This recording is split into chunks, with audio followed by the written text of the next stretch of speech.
Hello and welcome to the Have You Seen podcast brought to you by Dave on Film. I'm Dave Woollin, and last week Thomas Pitt sent a message in and asked, "Have you seen the F1 movie?" And it was one that I'd absolutely not seen. I knew it were in the running for the Best Picture at the Oscars, but it had just never been a film that had kind of been on my radar, mainly because I'm not that fussed about Formula One. But for the purposes of this podcast, I've watched it. Let's see if it's any good.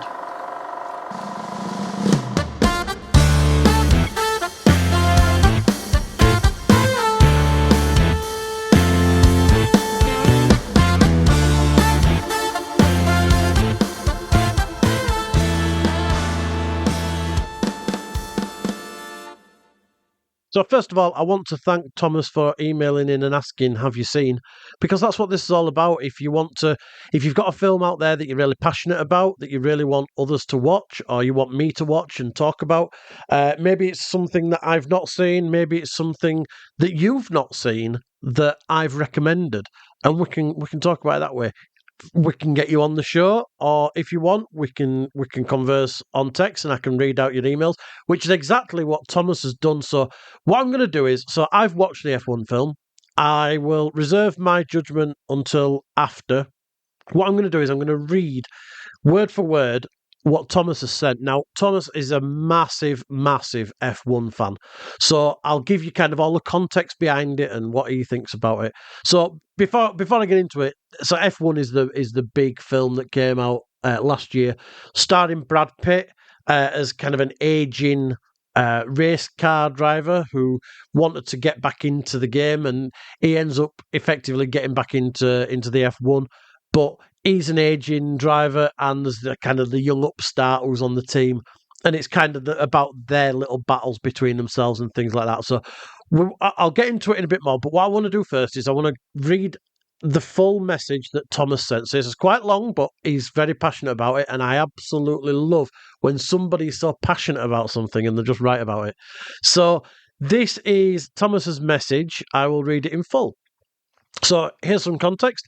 I have watched Formula One since 1993, and aside from the Luxembourg Grand Prix in 97, every race since the start of the 1994 season.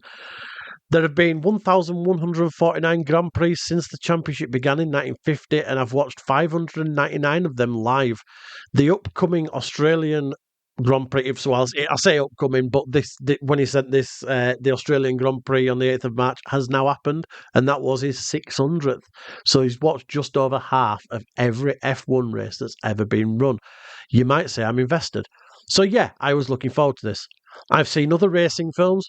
Grand Prix remains a wonderful time capsule of the 1960s, especially given how little genuine race footage survived from that era. Anyway, this film stars Brad Pitt as driver Sonny Hayes, who returns after a 30-year break to save his old teammates backmarker APXGP from the brink of failure. APXGP is the team that he's coming to race for. Here lies the first credibility stretch. The oldest modern race winner is Nigel Mansell, aged 44, in Australia, 1994. Lewis Hamilton was 39 when he last won a race, and the all-time record belongs to Luigi Fagioli, who was 53 when he won the 1951 French Grand Prix. Brad Pitt is 62, a remarkably fit 62, admittedly, but even so, Formula One is not forgiving. Still, the racing sequences are superb. The film blends staged recreations, CGI inserted into real race footage, and genuine trackside filming during actual Grand Prix.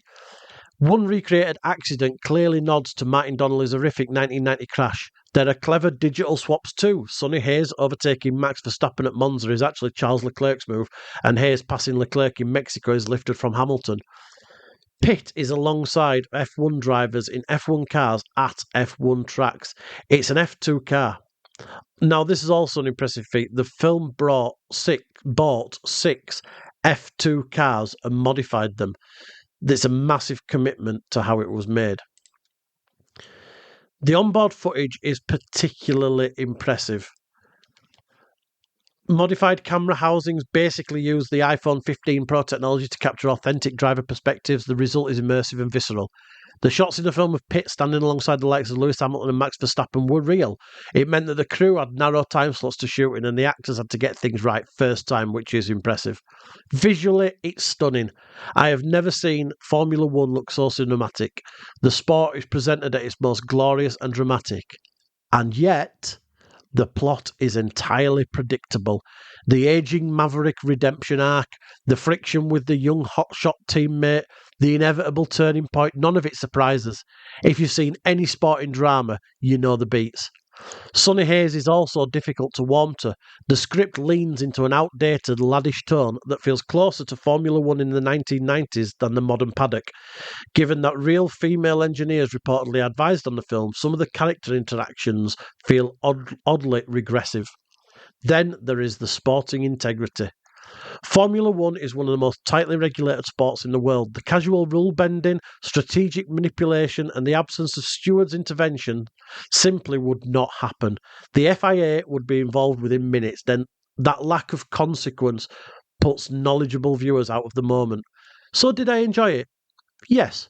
It's not a documentary, it's not realistic. It is in many ways a 2-hour global advertisement for Formula One, but it is entertaining. If you love the sport, you will notice every flaw. If you don't, you probably won't care. Go see it, just leave your inner race steward at the door. So that was Thomas's words on F1, and that is a really, really good breakdown of the film. And he echoes quite a lot of the things that I didn't read his message before I watched the film because I wanted to go into the film not knowing anything about it. And so my views of the film are, so I've watched a few F1 races in the past. I've never been a massive fan. I find it a little bit boring to an extent, but there's no denying that if you get an exciting race, there is real excitement that can be had from the sport, and I do completely. I get it. I get the thrill of it. I get the people who enjoy kind of seeing it progress over the season, and all the drivers' championships and the constructors' championships and everything that they've got going on. I like that, and I like that there's storylines that kind of unfold in real life. Now, I went into this, like I say, not knowing anything about what the story was going to be. I just knew that Brad Pitt was going to be driving F1 cars, and I'd seen all the things in the news and on kind of all the entertainment socials and stuff like that, where he had actually been to all these Formula One races, to all these Grand Prix races, and kind of been hanging out and filming bits, and that is really impressive. The amount of money they must have paid to the Formula One, to if it's the FIA that takes that money, I don't know, but whoever's taking that money, they must have paid an absolute fortune to allow Brad Pitt and a film crew to just hang out. And that is actually really impressive. And what it does is, and I found that the film, it feels authentic, and I think that is my biggest like about this film, because I'm gonna say this right now. I enjoyed the film. I actually thought it was a really decent watch. And as I say, I'm not a massive F1 fan. I get the race. I know how it works, and then all the stuff about the where they can open the flaps on the car and go a little bit faster and stuff like that. Thankfully, the film never really goes too much into the technical side of it. It kind of sticks to the kind of top level, entry level, this is a race, we just need to win type thing, which is completely different to what real life is. Because in real life, you've got a lot of teams where they're letting the other racer win because the where the points stand and things like that, but the film does lean into the kind of helping them out in a certain way, and then this is where my biggest gripe is with the film. So throughout the film, in the early stages, Brad Pitt's character starts purposefully like banging into other cars and swiping other cars and taking bits off the wings of other cars, so that it causes a safety car to come out, which means that all the drivers have to slow down. But if the guy who's his partner can kind of get in front and get into a really good position. By doing that, it can help him out, and it can progress him up the field and up the rankings.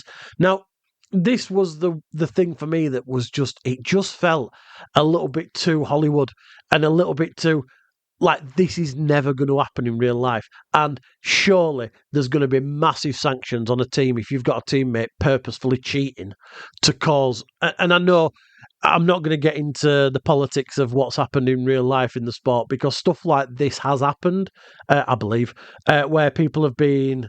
There's been scandals and things like that, but I don't think there's ever been anything on the scale of what goes on in the film, because it is absolutely ludicrous, and there is no way that Sonny Hayes would be able to keep on racing with the way that he keeps cheating all the time to move his partner up in the rankings. So his partner is called Joshua Pearce, and he's played by Damson Idris, who's a fairly young actor, and I'd not actually seen him in anything before, but I thought he was a really good young actor, and he came across really well in the film. And I thought he put in a really good performance alongside somebody like Brad Pitt and Javier Bardem, who are big actors who've been in big films.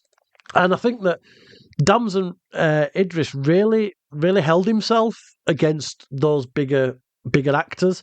So, he's a British actor, but he's only been in things like he was in an episode of Black Mirror. He's been in like Doctors and Casualty, because hasn't every British actor been in Doctors and I'm surprised I've not been in Doctors and Casualty at some point.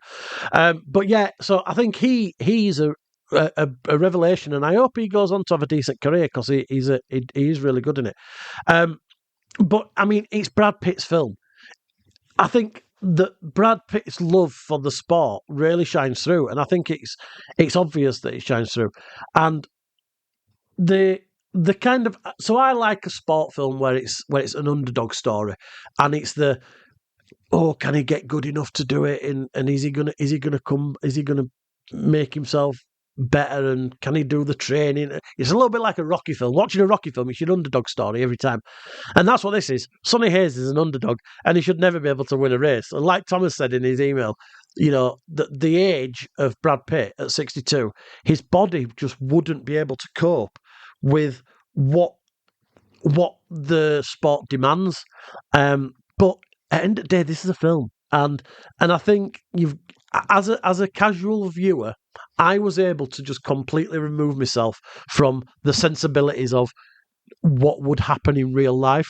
And yeah, it's silly, like when they're causing the crashes and they're causing the bumps so that Pierce can move up. It is silly. And it's got all the things where he's got there's the falling outs between the two of them. There's the falling outs with him with Sonny and Ruben Cervantes, who's played by Javier Bardem, who's the kind of he's heading up the team. There's kind of the arsehole owner, played by Tobias Menzies, who plays the arsehole owner really well. And then you got Kerry Condon and a few others who are kind of side characters. This film is mainly Pitt's, Idris's, and Bardem's film, which is a shame. And I think Thomas touched on that, on the fact that the film had real female pit crew and the women who work on the cars working on this film, and Kerry Condon's character is kind of just faded into the background. She's just there, and it's not. She's not fleshed out enough, and none of the female characters are really, unfortunately. But I mean, it is a male-dominated sport, and that's probably why. So yeah. I mean, I really enjoyed it, and I'm actually glad that Thomas recommended it to me, because I don't think I would have actually forced myself to watch it. Now, just to say some things about, at the Oscars, it picked up the Oscar for best sound design, or just best sound, and it thoroughly deserves it, because the few races that I have seen sound exactly like this film sounds. The sound design of hearing the cars going flying past and going around those corners, and the noise when you're inside the car is phenomenal. And I actually think it could have easily picked up more things for editing and things. So it were nominated for visual effects, best picture, and film editing. Now, I never thought that. So I actually watched this before the Oscars. Before the Oscars ceremony, I think 2 days before the Oscars ceremony, and I never thought in a million years it'd ever be any chance of winning the Best Picture. It's just not good enough to win a Best Picture Oscar. For me, it was always nailed on with sound, and it won the best sound, and it totally deserves it more than any film I've ever watched where I've thought this deserves the Oscar for sound. F1 100% deserves it. Visual effects, potentially, but are the visual effects good enough for Oscar? Probably not, and I don't think it really deserved it. Film editing, it probably did have a real good shout at winning, but unfortunately, it was pipped to the post by one battle after another, which I think that the editing in F1 is better than the editing in One Battle After Another. So yeah, I really enjoyed it. The director of the film is Joseph Kosinski, who directed Top Gun Maverick, which again is another film that I really liked when it came out a couple of years ago. 4 years ago now. That wow, because it kind of launched everything not long after lockdown, didn't it? I remember. And he also directed Tron Legacy and Oblivion.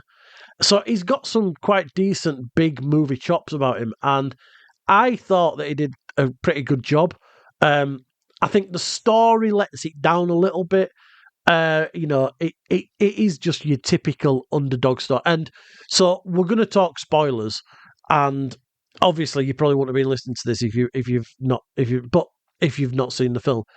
It gets like the ending is a little bit silly, and it's a little bit like, yeah, all right then, whatever. And there's a lot of celebrations going on towards the end of the film, and so basically, Brad Pitt's character wins the final race of the season, and he celebrates it like he has just won the championship. Now, we all know, winning one race does not win you a championship. He hardly scored any points during the rest of the season in the film, so there's absolutely no way. But by winning the race, it kind of saved the company and saved the team. So obviously there were those celebrations, but they celebrated at the end like he just literally won the title. So it got a little bit silly like that, but I enjoyed it. It's probably not a film I'm going to go watching over and over again, but if they did a sequel, I'd watch a sequel to it, because I think, given the way that this was filmed and the way it looked and the way it sounded, I think there's enough there for me to be potentially interested in watching another one of them. I mean, they can't call the next one F2. It'd have to be F1-2, but then that's F12, so I don't know what they'd go with, but I enjoyed it. I want to thank Thomas for recommending it to me and for sending in his amazing words about the film. And I would encourage anybody to get involved, because that's what this is about. So this podcast is about you recommending films to me that I might not have seen, and me recommending films to you that you might not have seen, and getting you in and just talking to you about them. And you can email me your thoughts at any time on any film that you watch by emailing me on daveonfilmreviews@gmail.com. So that's daveonfilmreviews, all one word, at gmail.com. Or you can drop me a message on my socials. All my socials are linked in the description of this episode. So I want to thank you for listening to this episode. It's a short one. Give us a subscribe and a like wherever you're listening to this. If you can like it and give it a nice 5-star rating or whatever they've got on there, that would really help, because it'd just just give me a bit of an ego boost more than else. And if you want to get involved and you want to suggest something that I can watch, get in touch. I want to thank you again. Go back and listen to all the old episodes. Obviously, we have a weekly episode where I go through what I've watched in that week, and the current UK top 10. So if you subscribe, you'll get notifications of when they're coming up. You can follow me on Facebook if you search for Dave on Film, or on Instagram on username Dave on Film Reviews. I'll put all these links in the description. If you want to follow me on Letterboxd, I do a lot of reviews on there as well. And my blog is daveonfilm.co.uk. So if you look that up, you can see all my written reviews as well. So thanks for listening, and I will catch you all soon. And remember, keep those time circuits on and that flux capacitor fluxing.